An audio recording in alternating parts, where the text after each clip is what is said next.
Partida entre Teimur Radjabov, de brancas, e Magnus Supernova Carlsen, de pretas.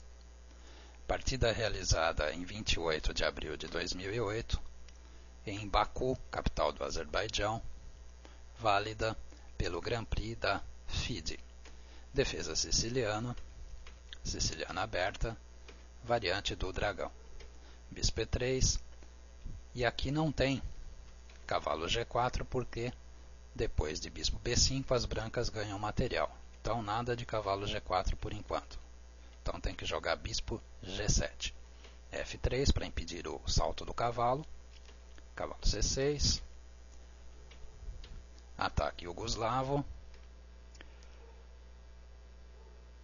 Aqui as brancas têm as opções de rocar grande, jogar H4 ou retirar o bispo para B3.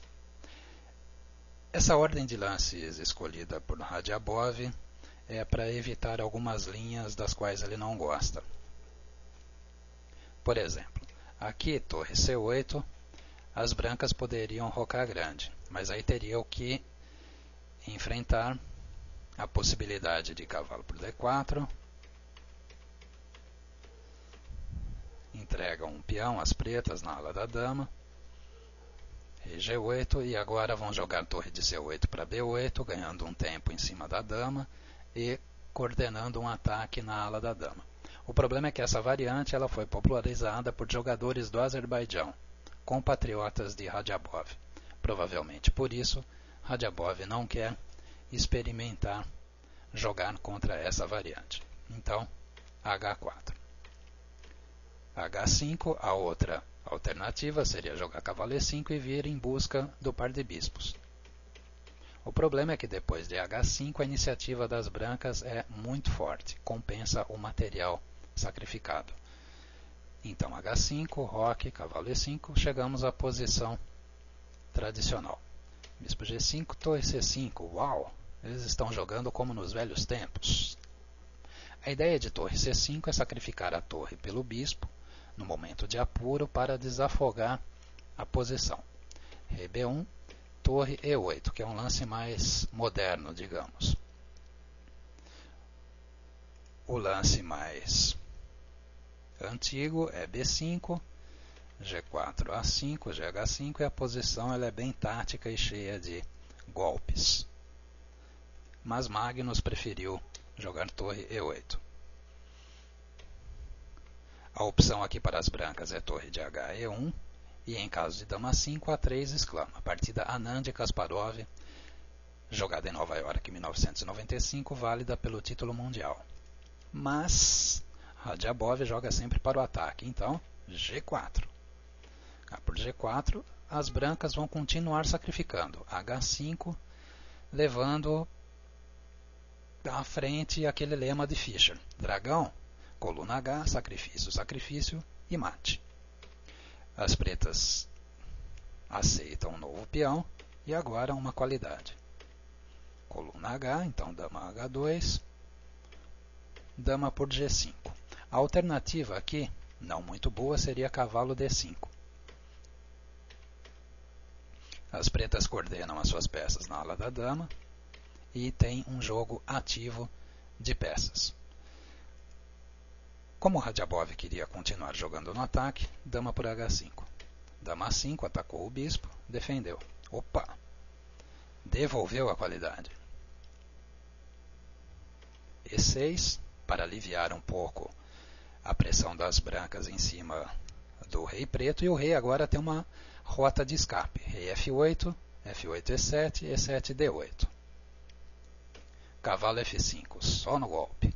Além de atacar em D6, a ideia das brancas também é capturar o bispo em G7, enfraquecendo a defesa do roque das pretas. Por exemplo, um lance bem ruim como B5 seguiria cavalo G7, e vejam, o domínio das brancas na ala do rei é soberano. Aqui as brancas já têm ataque decisivo. Então, por isso, contra cavalo F5, as pretas tomam. Bom, não foi um sacrifício de peça porque existe essa retomada, que recupera ao menos uma peça. Bispo E6, e dama H5, continuando o ataque. No caso de bispo por E6, as brancas até poderiam continuar o jogo. Não estão perdidas, mas depois de bispo por C3 a posição das pretas é um pouquinho melhor. Aqui tanto dama por C3 quanto dama B6 a posição das pretas é um pouquinho preferível, mas não muito. Dá para jogar. Mas, se quer jogar no ataque, dama H5. Bom, as pretas vão colecionando os peõezinhos aqui. Torre F1, dama E5, tentando coordenar a dama com os dois bispos. Torre por F7, veja que bonito. Aqui não dá para aceitar a oferta por causa de dama F7. E se rei H7, dama H5 seguido de mate. Não precisa nem capturar a torre. Então aqui tem que comer o bispo de B3 e não a torre. G3, peãozinho está avançando.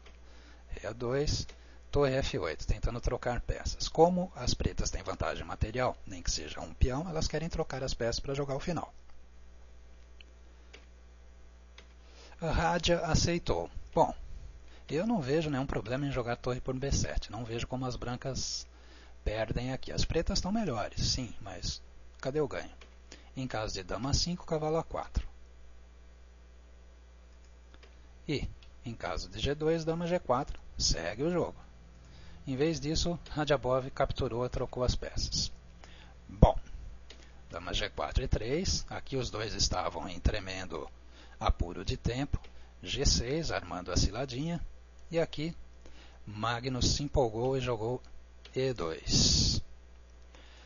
Era preciso tirar o rei para E8 ou no mínimo o bispo F6. Por quê? Porque contra E2, o nosso amigo Ribica, ele acha imediatamente o lance que empata, que não é este jogado por Radiabov, mas sim dama D7, ameaçou o mate aqui em F7 e, além disso, outras ameaças de perpétuo, etc. Em caso de dama E7, as brancas perpetuam, porque aqui, se as pretas jogarem rei E7, cavalo por E2, tem dama E4, depois cheque, e este final as brancas começam a gostar do jogo.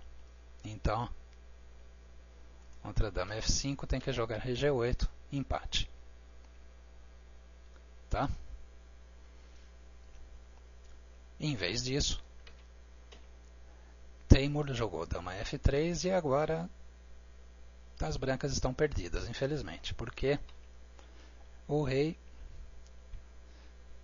consegue escapar da sequência de cheques do branco. Aqui com duas damas, agora é só esconder o rei, que a vantagem material vai falar mais alto. Em vista disso, Radiabov abandonou nesta posição.